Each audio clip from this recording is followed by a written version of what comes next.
Hello everyone, welcome to our channel. Today நம்ம cooking வீடியோவில் chicken samosa எப்படி செய்கிறதுங்கிறத பற்றி பார்க்கலாம்.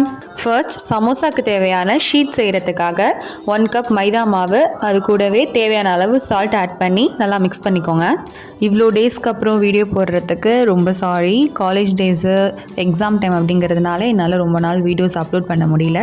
பட் இதுக்கப்புறம் கண்டிப்பாக கண்டினியூஸாக வீடியோஸ் வரும். நெக்ஸ்ட்டு வாட்டர் ஆட் பண்ணிவிட்டு சப்பாத்தி மாவு பதத்துக்கு மிக்ஸ் பண்ணிக்கோங்க.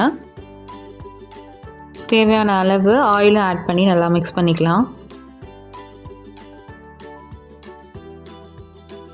மாவு இந்த லெவலுக்கு மிக்ஸ் பண்ணதுக்கப்புறம் ஒரு 1 hour இதை அப்படியே மூடி வச்சிடலாம். நெக்ஸ்ட்டு சமோசாக்கு தேவையான மசாலா செய்கிறதுக்காக 1 ஆனியன் 1 டொமேட்டோவை நல்லா நைஸாக கட் பண்ணி எடுத்துக்கோங்க. நெக்ஸ்ட்டு சிக்கன் சமோசாக்கு தேவையான சிக்கன் எடுத்துக்கோங்க. இந்த சிக்கனை மிக்சர் ஜாருக்கு மாற்றிட்டு ரொம்ப நைஸாக மிக்ஸ் பண்ணாமல் கொஞ்சம் கொரப்பாக அரைச்சி எடுத்துக்கலாம். இதில் ஃபஸ்ட்டு சில்லி பவுடர் தேவையான அளவு ஆட் பண்ணிக்கலாம். நெக்ஸ்ட்டு 1 டீஸ்பூன் மிளகுத்தூள் ஆட் பண்ணிக்கோங்க. கரம் மசாலா, பெருஞ்சீரகத்தூள், ஜீரகத்தூள், கூடவே இஞ்சி பூண்டு பேஸ்ட் ஆட் பண்ணிக்கோங்க. தேவையான அளவு உப்பு ஆட் பண்ணிவிட்டு நம்ம கட் பண்ணி வச்சுருந்த டொமேட்டோவையும் இதில் ஆட் பண்ணி நல்லா மிக்ஸ் பண்ணி எடுத்துக்கலாம்.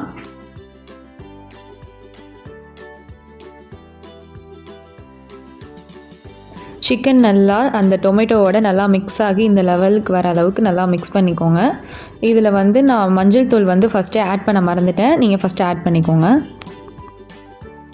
நெக்ஸ்ட்டு ஸ்டவ் ஆன் பண்ணிவிட்டு ஒரு கடாயை வச்சுட்டு அதில் ஆயில் ஆட் பண்ணாமல் வெறும் சிக்கன் மட்டும் ஆட் பண்ணிக்கோங்க. ஆயில் ஆட் பண்ணாமலேயே ஓரளவுக்கு சிக்கன் வேகிற அளவுக்கு நல்லா மிக்ஸ் பண்ணி எடுத்துக்கலாம்.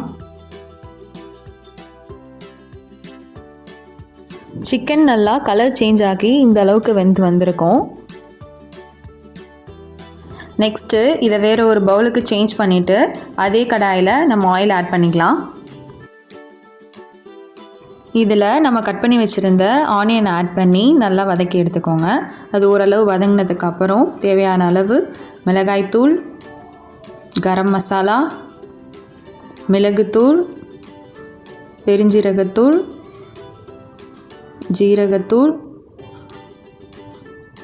சால்ட் தேவையான அளவு, கூடவே கொஞ்சம் மஞ்சத்தூள் ஆட் பண்ணி நல்லா இதை மிக்ஸ் பண்ணி எடுத்துக்கலாம்.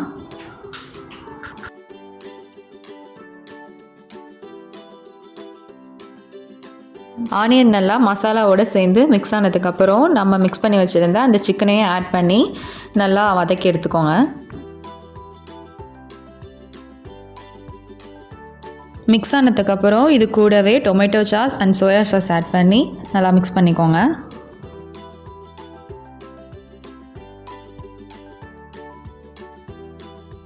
இப்போது சமோசாக்கு தேவையான ஷீட் செய்கிறதுக்கு நம்ம ரெடி பண்ணி வச்சுருந்த இந்த மாவு இந்த லெவலுக்கு சாஃப்டாக வந்ததுக்கப்புறம் சின்ன சின்ன பாலாக உருட்டி எடுத்துக்கோங்க. நெக்ஸ்ட்டு இந்த ஷீட் நல்லா தின்னாக வர மாதிரி இந்த மாவை நல்லா திரட்டி எடுத்துக்கோங்க.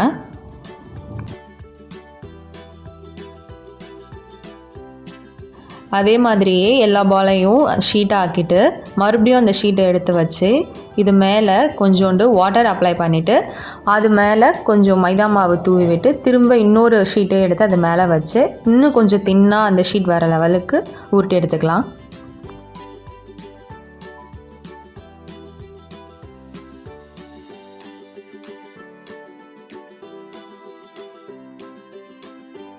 நெக்ஸ்ட்டு ஸ்டவ் ஆன் பண்ணி அதில் ஒரு தவா வச்சுட்டு ஆயில் ஆட் பண்ணாமல் அந்த ஷீட்டை 2 பக்கமும் ரொம்ப வேகாத அளவுக்கு கலர் சேஞ்ச் ஆகாத அளவுக்கு லைட்டாக திருப்பி போட்டு எடுத்துக்கலாம். அது லைட்டாக சூடு ஆறுனதுக்கப்புறம் அதை அப்படியே பிரித்து எடுத்திங்கன்னா 2 ஷீட்டாக நமக்கு கையில் தின்னான ஷீட்டாக கிடைக்கும். அந்த ஒரு ஷீட்டை அப்படியே 2 பாதியாக கட் பண்ணி எடுத்துக்கோங்க. சமோசா ஷீட் பேஸ்ட் பண்ணுறதுக்காக மைதா மாவு தண்ணியில் ஆட் பண்ணி மிக்ஸ் பண்ணி எடுத்துக்கோங்க. இப்போது நம்ம கட் பண்ணி வச்சுருந்த அந்த ஷீட்டை எடுத்து சமோசாவோட ஷேப்புக்கு மடித்து அதை நம்ம மிக்ஸ் பண்ணி வச்சுருந்த அந்த மைதா மாவை வச்சு பேஸ்ட் பண்ணிவிட்டு அது உள்ளார நமக்கு தேவையான அந்த சிக்கன் ஸ்டஃபிங்கையும் உள்ளே வச்சு ஆட் பண்ணி அந்த ஷேப்புக்கு மடிச்சுக்கோங்க.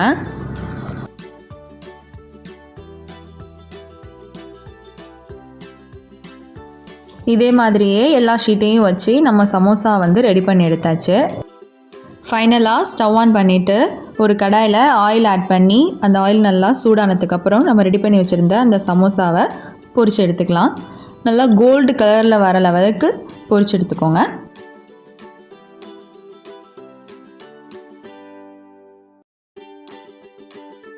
அவ்வளோதான், சுட சுட டேஸ்டியான ஸ்பைசியான சிக்கன் சமோசா ரெடி. நீங்களும் இந்த ஸ்நாக்ஸை உங்கள் வீட்டில் ட்ரை பண்ணி பார்த்துட்டு எப்படி இருக்குன்னு கமெண்ட் பண்ணுங்கள். நம்ம வீடியோ உங்களுக்கு பிடிச்சிருந்துச்சுன்னா லைக் பண்ணுங்கள், ஷேர் பண்ணுங்கள், கமெண்ட் பண்ணுங்கள் அண்ட் மறக்காமல் சப்ஸ்கிரைப் பண்ணுங்கள். பக்கத்தில் இருக்கிற பெல் பட்டனையும் கிளிக் பண்ணுங்கள். அப்போ தான் நான் போடுற வீடியோஸ்க்கான நோட்டிஃபிகேஷன்ஸ் வரும். தேங்க்யூ.